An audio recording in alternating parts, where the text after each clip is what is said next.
Hello my dear student, देखिए आज हम लोग क्लास 10th के क्वाड्रेटिक इक्वेशन में आए हैं और आपको पता होगा कि एक्सरसाइज 4.2 कंप्लीट कर ली गई थी, ठीक है। और उसमें एक क्वेश्चन लास्ट का 6 नंबर बाकी था, ठीक है कि नहीं है। तो मैं आशा करता हूँ कि आप लोग बनाए कि नहीं मुझे नहीं मालूम, ठीक है। मैंने कहा था आप बना लीजिएगा, तो मैं लगा ही देता हूँ इसे। ये चला जाएगा 4.3 के एक्सरसाइज में। वैसे हम यहाँ लिख देता हूँ 4.2 क्वेश्चन नंबर 6, ठीक है। देखिए क्या कह रहा है। एक कुटीर उद्योग एक दिन में कुछ बर्तनों का निर्माण करता है। मैं बार बार यही समझाता हूँ आपको कि सिर्फ मतलब को समझ जाएं। एक कुटीर उद्योग एक दिन में कुछ बर्तनों का निर्माण करता है। एक विशेष दिन यह देखा गया कि प्रत्येक नग की निर्माण लागत रुपए में, एक नग की जो लागत है वो रुपए में उस दिन के निर्माण किए गए बर्तनों की संख्या के दोगुने से 3 अधिक थी। एक नग की जो कीमत थी, जो लागत थी, वो कितनी आ रही थी? वो आ रही थी बर्तनों की संख्या के दोगुने से 3 रुपये अधिक। यदि उस दिन की कुल लागत रुपये 90 थी तो निर्मित बर्तनों की संख्या और प्रत्येक नग की लागत, ठीक है। तो देखिए बर्तनों की संख्या और नग की लागत क्या है? बर्तनों की संख्या के दोगुने से 3 अधिक। तो निर्मित बर्तनों की संख्या ज्ञात करनी है, तो हम मान लेते हैं, माना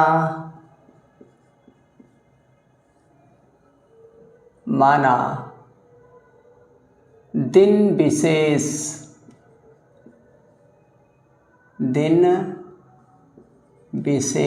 पर निर्मित, माना दिन विशेष पर निर्मित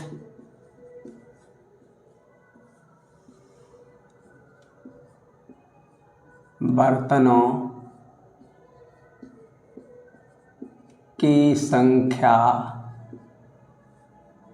x है। माना दिन विशेष पर निर्मित बर्तनों की संख्या x है। तो नग की निर्माण लागत, नग, एक नग की निर्माण लागत क्या है बेटा? बर्तनों की संख्या की दोगुने से 3 अधिक है। बर्तनों की संख्या दिन विशेष में बर्तनों की संख्या x है, उसमें 2 का गुणा किया +3 जोड़ दिया, इतना है नग की निर्माण लागत। कह रहा है यदि उस दिन की कुल निर्माण लागत 90 रुपये थी, ठीक है। अब देखो प्रश्नानुसार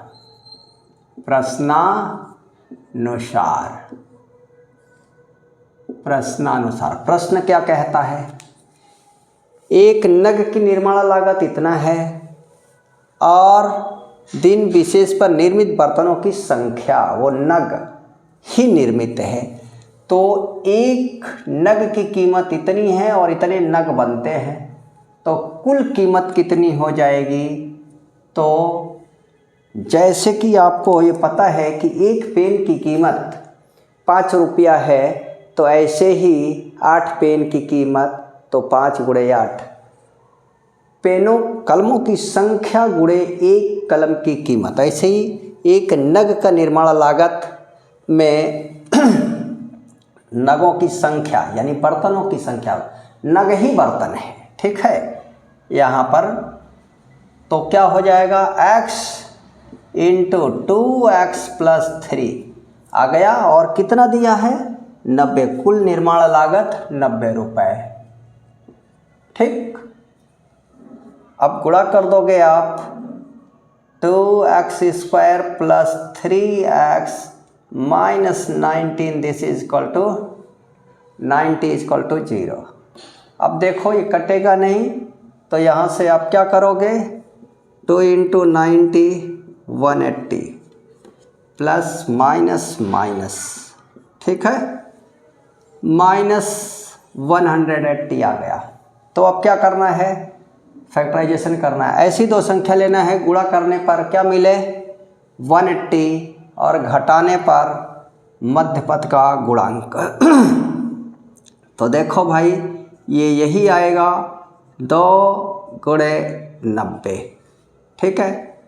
फिर ये 2 गुणे 3 इंटू 30, फिर 2 इंटू 3 इंटू, फिर ये आ जाएगा 3 इंटू 10, फिर 2 इंटू 3 इंटू 3 इंटू 2 इंटू 5, ठीक है। अब यही अभाज्य गुणनखंड हो गया। 5 दूना 10, 9 90 दूना 180। अब इसी में से आपको खंड निकालने हैं और यह ध्यान रखना है कि इनका गुणा करने पर तो 180 ही आएगा, लेकिन ऐसा दो खंड मिले कि गुणा करने पर तो 180 आए, लेकिन घटाने पर क्या आए 3 आ जाए। सब्ट्रैक्ट करने पर, बड़े नंबर में से छोटे नंबर को सब्ट्रैक्ट करने पर 3 आ जाए। तो देखिए आप 3 त्रिक 9 दूने के 18 हो जाएगा 10, 180 तो आएगा, लेकिन घटाइएगा तो 8 आएगा, हमको 3 चाहिए। तो क्या हो जाएगा 2 दूना के 4 तिहाई 12 और 5 तिहाई 15। देख लीजिए, यानी 2 इंटू 3 ये हो गया, 2 दूना 4 तिहाई 12, ये हो गया, एक ये हो गया, एक ये हो गया, और गुणे 3 गुणे 5, ठीक है, ये 15। तो ये 12 गुणे 15 और 15 में से 12 घटाइए 3 आ जाएगा। बस, ठीक है। ये मैं आपको समझाने के लिए इतना बड़ा नहीं, वरना कोई मतलब नहीं है इसका, ठीक है कि नहीं है भाई। जब संख्या बड़ी हो जाएगी आप डायरेक्ट नहीं खोज पाएंगे तब। तो 2x स्क्वायर प्लस 15, देखिए योग की क्रिया में तो 12 में 15 जोड़े या 15 में 12 जोड़े कोई बात नहीं, लेकिन जहाँ अंतर की क्रिया हमेशा बड़े में से छोटे को घटाएंगे। -12 x minus 90 this is equal to 0। 2x square plus 15x minus 12x minus 90 this is equal to 0। फिर यहाँ से कॉमन क्या है बेटा x, तो 2x प्लस 15 माइनस 6 कॉमन ले लो, तो 2x प्लस 15, फिर 2x plus 15 x minus 6 this is equal to 0। और प्रत्येक गुणनखंड को 0 के बराबर ले लो।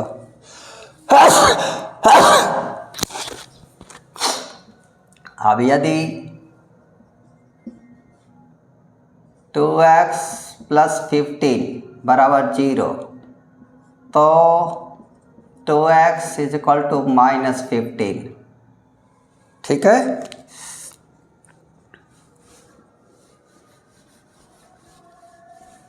अब देखो x is equal to minus 15/2। इसे देखो अमान्य कर देते हैं। क्या कर देते हैं? अमान्य, अनवैलिड के रूप में ले लेते हैं। क्यों? दिन विशेष पर निर्मित बर्तनों की संख्या कभी 7.5, 3.5, 2.5, 2.25, 2.25, 4 नहीं होती। कब? बर्तन 1.5 बर्तन कोई तैयार होगा। थाली तैयार हो रही है तो क्या 1.5 थाली तैयार होगी? 2.25 होगी, 2.25 होगी, ठीक है। जैसे जानवरों की काउंटिंग हो रही हो तो ये कभी ऐसे नहीं, जब भी आएंगे इंटीजर आएंगे। अमान्य है, निगेटिव भी है, ठीक है। दूसरा, फैक्टर यदि x minus 6 is equal to 0 तो x is equal to 6। Clear है? क्लियर है? तो देखिए, यानी दिन विशेष पर निर्मित बर्तनों की संख्या, दिन विशेष पर निर्मित बर्तनों की संख्या बराबर 6। एक आंसर ये, और दूसरा आंसर था प्रत्येक नग की लागत। प्रत्येक नग की लागत, प्रत्येक नग की लागत क्या है भाई? 2x प्लस 3, तो 2 इंटू 6 प्लस 3, तो क्या हो जाएगा? 12 प्लस 3 इज इक्वल टू 15। एक आंसर ये। क्लियर है?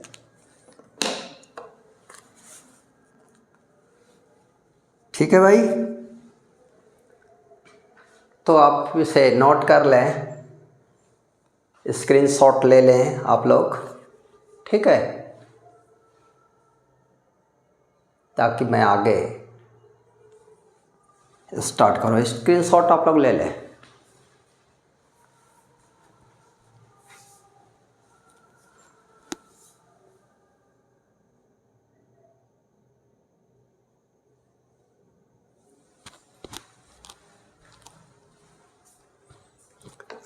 ठीक है, मैं आशा करता हूँ कि अब आप लोग स्क्रीनशॉट ले चुके होंगे।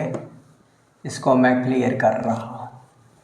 आप प्रश्नावली 4.2 ये उसी में जाएगा 4.3 के साथ, ठीक है।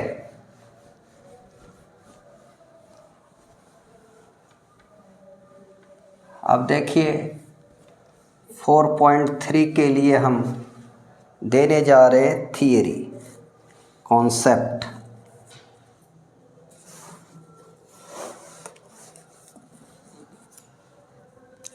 देखिए अब हम लोग 4.3 का कॉन्सेप्ट देखेंगे।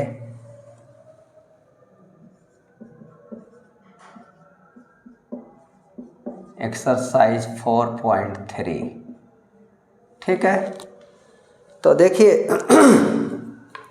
आप लोगों को पता होगा श्रीधराचार्य का सूत्र।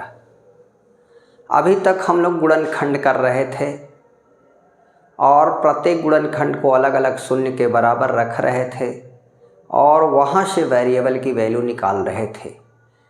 लेकिन अब सपोज करिए कि गुणनखंड करना संभव न हो, खंड मिल ही नहीं रहा है, गुणनफल मिल रहा है तो योगफल नहीं मिल रहा है, अंतर नहीं मिल रहा है, योग या अंतर का जुगाड़ कर रहे हैं तो गुणनफल नहीं मिल रहा है।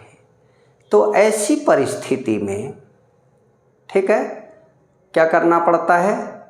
सूत्र अप्लाई करना पड़ता है द्विघात समीकरण को हल करने के लिए। उस सूत्र का नाम है श्रीधराचार्य का सूत्र। श्रीधराचार्य साहब से पहले अरबियन गणितज्ञ उमर खयाम साहब ने भी इसको दिया था, ठीक है। चलिए, कई लोग मिलकर काम किए हैं, ठीक है। तो आइए, जैसे यही आपको दे दिया जाए, इसी प्रकार का हो ax² plus bx plus c this is equal to 0, यही है द्विघात समीकरण। लेकिन अभी तक हम लोग इसको हटा के देखते थे केवल बाएं पक्ष को, तो द्विघाती त्रिपदी बहुपद से गुणनखंड करते थे बेटा। लेकिन गुणनखंड करना संभव ना हो तो क्या करेंगे? तब इसे हम पूर्ण वर्ग बना के गुणनखंड करते हैं। क्या करते हैं? पूर्ण वर्ग बना के। अब जब पूर्ण वर्ग बनाते हैं प्यारे बच्चों, तो पूर्ण वर्ग बनाने के कंडीशन क्या होते हैं ये आपको पता होना चाहिए। जब आप जूनियर में पढ़ रहे होंगे 7th 8th में, तो आपको ज़रूर बताया गया होगा होल स्क्वायर बनाना। होल स्क्वायर बनाना, जो परफेक्ट स्क्वायर नहीं है उसे होल स्क्वायर बनाना, परफेक्ट स्क्वायर बनाना। ठीक है, तो होल स्क्वायर बनाने के लिए द्विपद का होल स्क्वायर बनाना हो तो हमारे पास व्यंजक में 3 पद होने चाहिए। 3 में से 1 2 3 पद होने चाहिए। 3 में से 2 पद परफेक्ट स्क्वायर होना चाहिए और ये तीसरा पद इन वर्ग वाले पदों के वर्गमूल के गुणनफल का 2 गुना होना चाहिए। ठीक है, कितने पद होने चाहिए? 3 पद। 3 में से 2 पद कैसे होने चाहिए? परफेक्ट स्क्वायर होना चाहिए, पूर्ण वर्ग होना चाहिए। और तीसरा पद वर्ग वाले पदों के वर्गमूल के गुणनफल का 2 गुना होना चाहिए। ठीक है, फिर अगला स्टेप है कि वर्ग वाले पदों के पहले सदैव पॉजिटिव साइन होना चाहिए, मतलब धन चिन्ह होना चाहिए, और 2 गुना वाले पद के पहले प्लस अथवा माइनस कोई भी चिन्ह हो सकता है। ठीक है, अब होल स्क्वायर कैसे बनाएंगे? यदि इतना फॉलो करता है, 3 पद हैं, 3 में से 2 पद वर्ग वाले हैं, तीसरा पद वर्ग वाले पदों के वर्गमूल के गुणनफल का 2 गुना है, वर्ग वाले पदों के पहले धन चिन्ह है, 2 गुना वाले पद के पहले प्लस अथवा माइनस कोई भी चिन्ह हो, यदि इतना फॉलो कर रहा है तो अब होल स्क्वायर वो बनाएगा। होल स्क्वायर कैसे बनाते हैं? वर्ग वाले पदों का जो परफेक्ट स्क्वायर है उनका स्क्वायर रूट्स निकाल लेते हैं, यानी वर्गमूल लेते हैं, और 2 गुना वाले पद के पहले जो साइन होता है वही साइन बीच में डालकर होल स्क्वायर लगा देते हैं। ओके, बस। अब कई बार ऐसा होता है कि यह काम नहीं हो पाता, परफेक्ट स्क्वायर सीधे सीधे ना हो, तो कैसे? तो क्लास 9th में पूर्ण वर्ग बना करके गुणनखंड करना आपको सिखाया गया होगा। तो कैसे करते हैं? यदि व्यंजक में 2 पद हों, दोनों पद वर्ग वाले हों, तो वर्ग वाले पदों के वर्गमूल के गुणनफल का 2 गुना जोड़ने अथवा घटाने पर दोनों कंडीशन में पूर्ण वर्ग बन जाएगा। दूसरी स्थिति है कि व्यंजक में एक पद वर्ग वाला हो, दूसरा पद वर्ग वाला ना हो, तो वर्ग वाले पद के वर्गमूल के 2 गुने से दूसरे पद में भाग देते हैं, और जो भागफल प्राप्त होता है उसका वर्ग करके जोड़ देने पर व्यंजक पूर्ण वर्ग बन जाता है। तीसरी एक स्थिति होती है जिसमें वर्ग वाला पद, 2 गुना वाला पद सब होता है लेकिन परफेक्ट नहीं होता, तो उसको हम उन पदों में से ही तोड़ ताड़ के व्यवस्था करते हैं, खंड करके करते हैं। तो देखिए अब यहाँ पूर्ण वर्ग बनाने जा रहे हैं। ठीक है, आज श्रेधाचार्य के सूत्र का डेरिवेशन करेंगे। यहाँ से यक्स स्क्वायर का गुणांक 1 बनाना है, तो एक कॉमन निकाल लेते हैं। मैंने बताया होगा, पहले से पढ़े होंगे, तो कॉमन निकालने से तात्पर्य है भाग देना। तो ax स्क्वायर बटे a, तो क्या हो जाएगा? X square plus b by a x plus c by a बराबर 0। इसमें भी जब किसी समीकरण में किसी राशि का भाग करते हैं तो उस राशि का समीकरण के सभी पदों में कॉमन निकालना है। ठीक है, क्लियर है? आप कॉमन निकाला या सीधे a से भाग कर दिया, ठीक है कि नहीं है?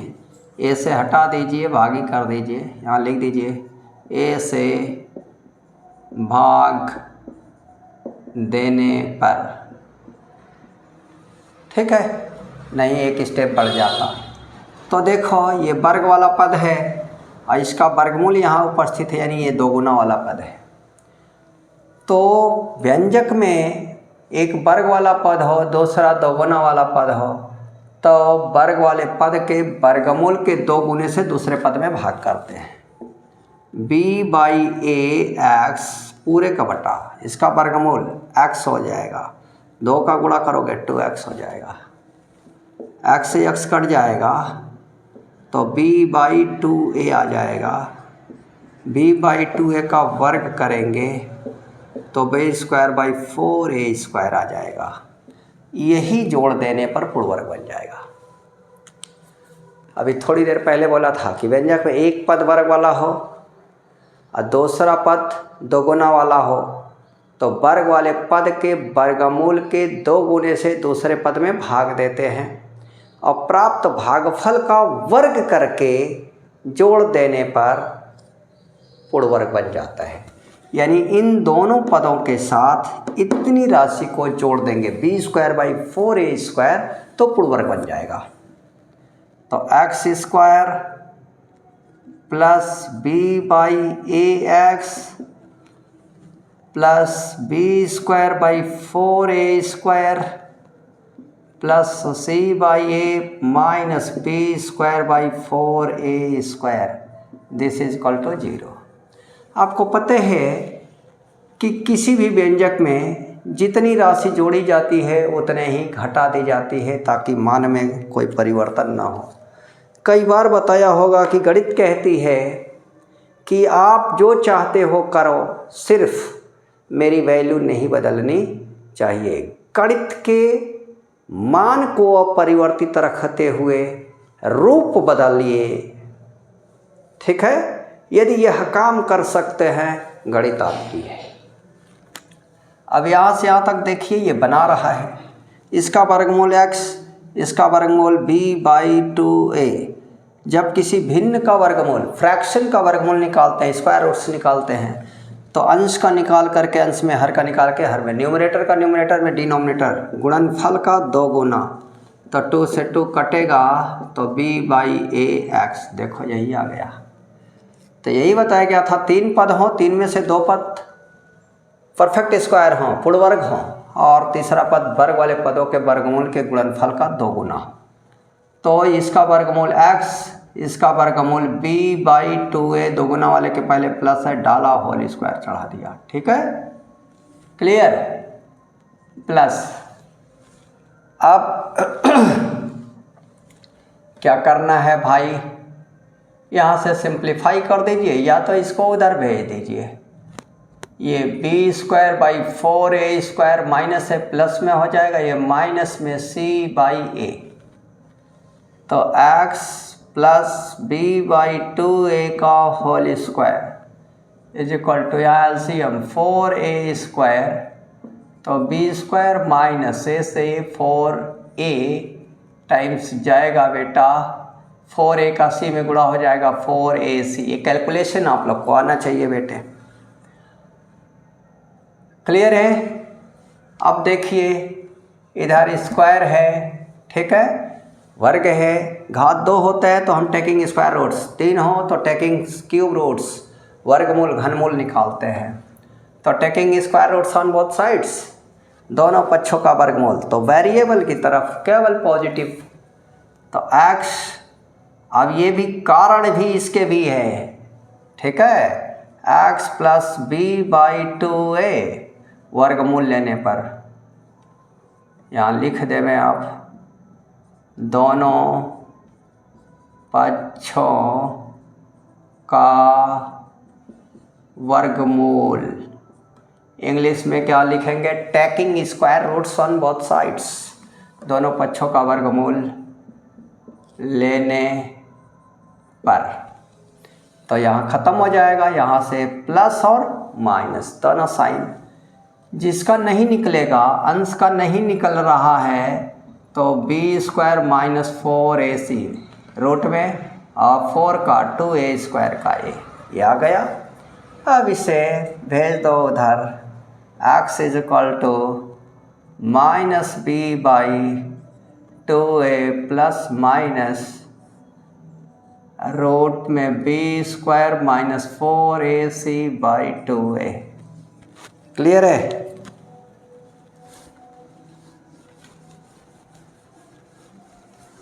अब देखिए x इज इक्वल टू क्या हो जाएगा, denominator are equal to A हो जाएगा, ठीक है। फिर क्या हो जाएगा, minus B plus minus under root B square minus 4ac, ठीक है। यही आपका प्राप्त हुआ x की वैल्यू। अब यहाँ से एक बार प्लस लेते हैं धन चिन्ह लेने पर, क्योंकि वर्ग समीकरण है, द्विघात समीकरण है, तो इसके दो मान होंगे। तो दो मान कैसे मिलेंगे, एक बार यहाँ से पॉजिटिव साइन लेंगे, एक बार निगेटिव। धन चिन्ह लेने पर तो x is equal to minus B plus root में b square minus 4ac upon 2a। हल कर लोगे, फिर दूसरा ऋण चिन्ह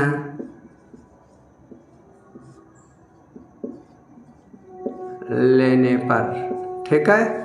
तो x is equal to minus b, यहाँ minus sign under root B square minus 4ac upon 2a। Clear है, ये दो आ जाएंगे मान। क्लियर। तो मैं आशा करता हूँ कि यहाँ तक बिल्कुल क्लियर आप लोगों को समझ में आ गया होगा, ठीक है। अब इसकी एक्सरसाइज होगी, ठीक है, 4.3 की, समझ रहे हैं। क्लियर है। एग्जाम्पल ज़रूर बनाना, क्योंकि एग्जाम्पल बनाओगे तो मज़ा आएगा। एग्ज़ाम में इसकी कोई गारंटी नहीं है कौन सा आएगा कौन सा नहीं आएगा, ठीक है। हम ये भी नहीं कह सकते कि उदाहरण नहीं आएगा, हम ये भी नहीं कह सकते कि एक्सरसाइज नहीं आएगा। तो आप 100% लगाओ। यदि कोई चीज़ आपको नहीं भी समझ में आती है तो आप कमेंट्स करो, ठीक है।